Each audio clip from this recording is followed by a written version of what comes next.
बिस्मिल्लाहिर्रहमानिर्रहीम। Contract base appointment and renewal contract का अगर हमें रिकॉर्ड कैलकुलेट करना है कि हम कॉन्ट्रैक्ट बेस अपॉइंटमेंट में तीन महीने का या 6 महीने के पीरियड से अपॉइंटमेंट कर रहे हैं एम्प्लॉइज़ की।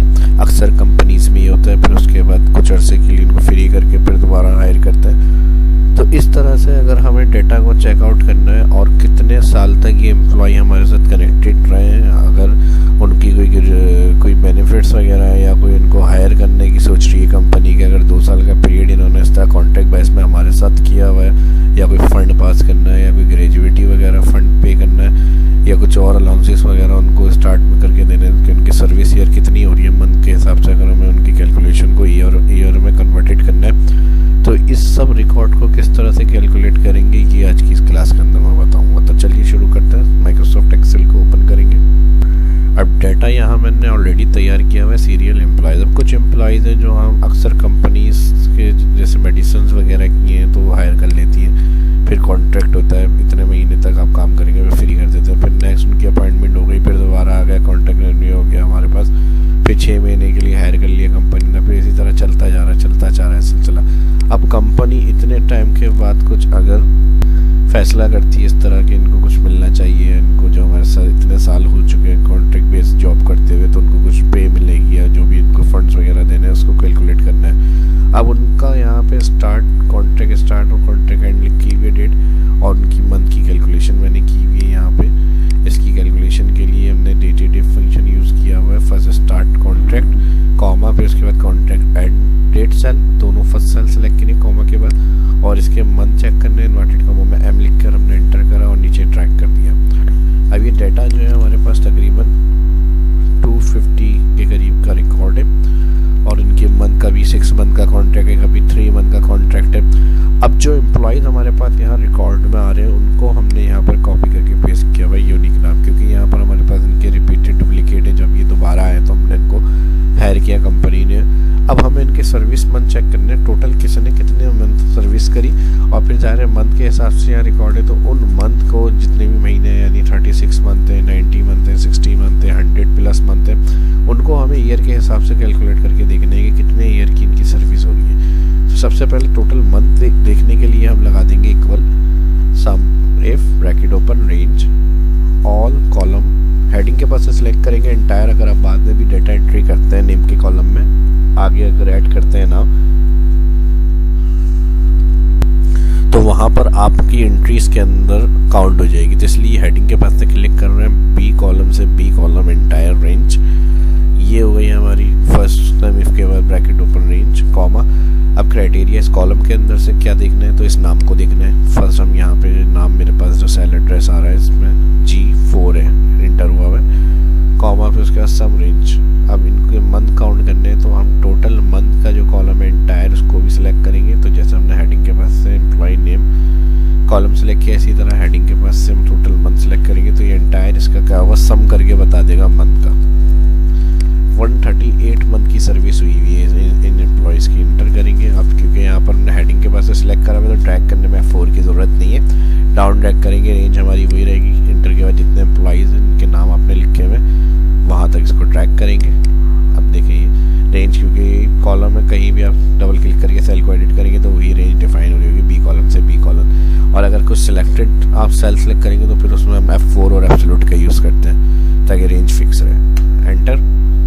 अब हमारे पास यहाँ असल इसको इस तरह देखना है, हमसे कहा जा रहा है कंपनी की रिक्वायरमेंट है कि इस मंथ को हमें ईयर के हिसाब से बताएं कितनी ईयर सर्विस कर रही है और कितनी ईयर के ऊपर मंथ सर्विस हो गई है। तो इस मंथ को कैलकुलेट करते हुए देखते हुए हमें इसका आंसर चाहिए ईयर में, और जो ईयर के ऊपर मंथ होंगे उसके अंदर। तो इसको किस टेक्निक से किया जाएगा, और उसके साथ प्लस में चाह रहा हूँ ईयर लिखा हुआ है, ईयर के साथ जो कैलकुलेशन और मंथ जिस पर ईयर के मंथ है उसके साथ मंथ भी लिखा हुआ है, तो वो हम कॉनकेटिनेट टेक्निक यूज़ करेंगे इसके लिए।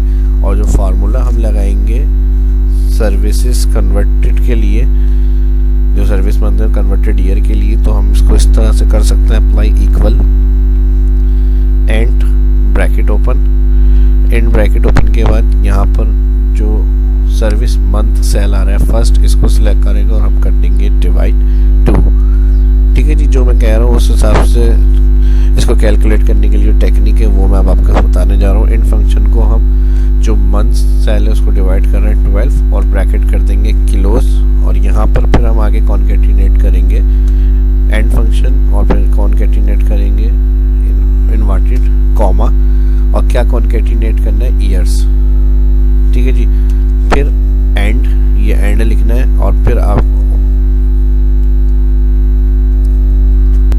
ठीक है जी, ईयर्स एंड के बाद आगे कंटिन्यू करना है इनवर्टेड कॉमा, एंड के बाद इनवर्टेड कॉमा लगेगा और फिर एंड फंक्शन कॉन्केटिनेट के लिए इस दफ़ा हम लगाएंगे मोड फंक्शन टाइप करेंगे।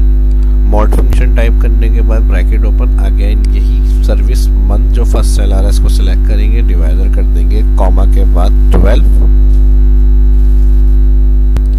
ठीक है जी, यहाँ एंड फंक्शन के बाद से स्पेस, और यहाँ मोड फार्मूले के अंदर हमने फर्स्ट सेल भी सिलेक्ट किया अपना सर्विस मंथ, कॉमा डिवाइडर के अंदर कॉमा के बाद 12 आ गया, ब्रैकेट कर देंगे यहाँ पर किलोस, और यहाँ एंड फंक्शन आ जाएगा, फिर स्पेस, फिर इनवर्टेड कॉमा, स्पेस मंथ के साथ स्पेस लिखी होनी चाहिए, तो यहाँ इनवर्टेड कॉमा के बाद मैंने स्पेस देकर मंथ टाइप करा है, और फिर यहाँ पर मैंने इनवर्टेड कर दिया कॉमा किलोस।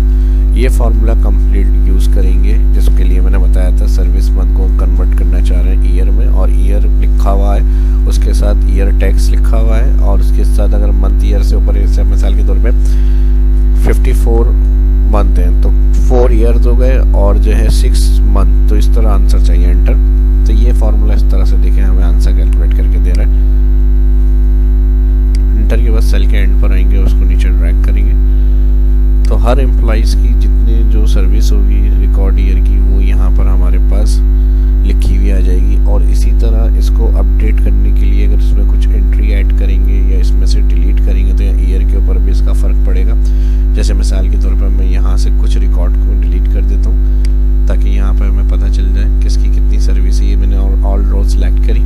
अब मैं अगर इसको यहाँ से समझाने के लिए मैं एग्जांपल आपको बता रहा हूँ, अगर इस रिकॉर्ड्स को इतने में सिलेक्ट करके कंट्रोल माइनस कर देता हूँ तो अब देखिए यहाँ पर कंट्रोल माइनस किया हमने। अब इसमें लेकिन मैंने फार्मूले के अंदर लिंक बनाए विद इन डेट कैलकुलेशन की जो ऑटोमेटिक यहाँ पर आंसर आ रहा है, तो इस वजह से जो है वो एरर आ रहा है। तो मैं इसके जो फार्मूलों के लिंक है डेट में वो क्लियर कर लेता हूँ पहले, फिर इसको समझाता हूँ। कॉपी के बाद पेस्ट वैल्यू। अब मैं अगर इसको यहाँ से सिलेक्ट कर रहा हूँ और कुछ रॉ को अगर मैं डिलीट कर रहा हूँ तो एरर नहीं आएगा। ठीक है, फिक्स हो गई रेंज। ये मैंने आपको बता दिया था कॉन्टेक्स्ट 6 मंथ का है, किसी का 9 मंथ का है, तो ये हमारे पास अभी टोटल इसके अंदर आंसर ये आ रहा है इतने ईयर का। मैं अगर इसको कंट्रोल माइनस करता हूँ तो हमारे पास यहाँ देखिए चेंजेस होगी इतनी। और अगर सिलेक्शन को इंक्रीज़ करना है शिफ्ट दबा के और इंक्रीज़ कर ले क्योंकि काफ़ी रिकॉर्ड है ताकि वाज़े फ़र्क पता चल जाए। मैं तकरीबन 1 साल तक का रिकॉर्ड ला देता हूँ, 1 साल से ज़्यादा। और अब मैं इसको यहाँ से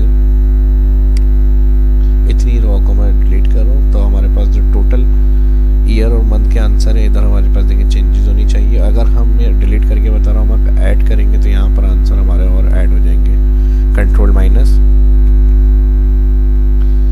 ठीक है जी, देखिए कंट्रोल माइनस। अब इतने ईयर का रिकॉर्ड 4 साल का तक डिलीट हुआ है तो उनके 7 ईयर्स के साथ उनके मंथ जो है वो लिखे हुए आ गए। तो इसी तरह से किसी एम्प्लॉई को अगर आप क्लियर करना चाह रहे हैं तो वो भी कर सकते हैं। अलग शीट पे अगर इस रिकॉर्ड को आपको लगाना है फार्मूले को तो आप उनके मंथ के हिसाब से उनके ईयर्स को कन्वर्ट करके मंथ में चेक कर सकते हैं जो कॉन्ट्रैक्ट उनका रेन्यूअल हुआ है और जितनी सर्विस उन्होंने हमारी कंपनी में की है स्टार्ट डेट कॉन्ट्रैक्ट बेस के अंदर जॉब, तो वो हमारे पास तरह से आ जाएगा कंट्रोल Z। तो इसी तरह से अगर डाटा को आप ऐड भी करते हैं या इस एंट्री के लास्ट में तो फिर